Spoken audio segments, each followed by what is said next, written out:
On today's health and wellness episode of ANOKHI Daily Spotlight TV, we'll be joined by nutrition expert Erynn Brook, who'll be debunking some of the common myths about fad cleanses and talking about what you can do to naturally cleanse your body the right way. Erynn, thank you so much for joining us here today. Thanks for having me. So many of us out there have heard about these fad cleanses that promise accelerated weight loss, but we know that that's not true. So can you talk to us a little bit about these cleanses and why they're popular and what they promise but don't really do?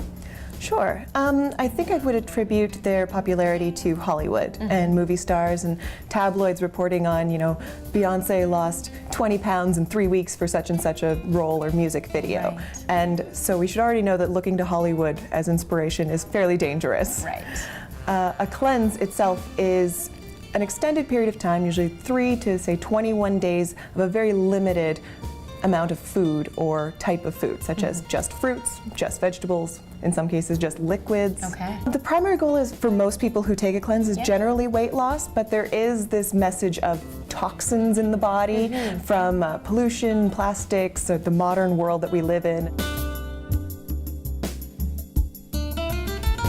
Well, Sonia, the first myth would be weight loss, which is the main reason most people do a cleanse. Right. In the first 3 days, you will experience really quick weight loss. However, that's not actually fat loss. Most of it is water weight. Right. After the first 3 days, your body then starts to get rid of a lot of your muscle as well, because your muscle is the thing that's causing you to use the most energy. Right. And so now you've lost a lot of muscle and a lot of water, and by the time you're done the cleanse, You're left with just fat? pretty much. Another common myth about cleanses is that you're somehow resetting the metabolism or recharging your body in a way. In actuality, what you're doing with such a reduced caloric intake is slowing things down so that you will burn less fat by the time that you start eating again.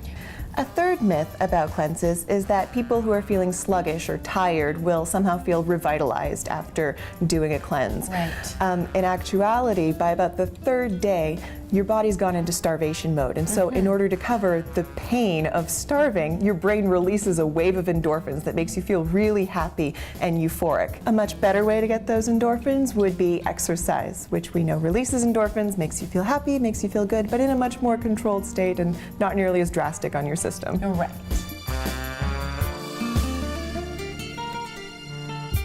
So one of the things you could do would be to eliminate some of the chemical additives that you're already taking into your system. Your favorite gummy bears, Oreo cookies, processed foods in general, and try to cut back on alcohol, caffeine, smoking. Right, just anything that's going to put stress on the body. Exactly. If it's weight loss that you're looking for, then we know that exercise, sensible nutrition, water are the ways to go.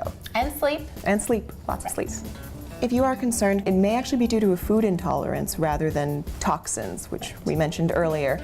So I'd actually suggest seeing your doctor and talking about possible food intolerances or even more severe things that could be going on. Erynn, can you talk to us about where people can find you and where they can get in touch to find out more on nutrition and any other information? Of course, I'm the nutritionist at FitSanity in downtown Toronto, so you can contact me. Our website is fitsanity.ca, or you can reach me at Erynn@fitsanity.ca. For more of our show, catch us on ANOKHImedia.com and our YouTube channel, and be sure to interact with us on Facebook and Twitter. And remember, if you're going to cleanse, do it the right way.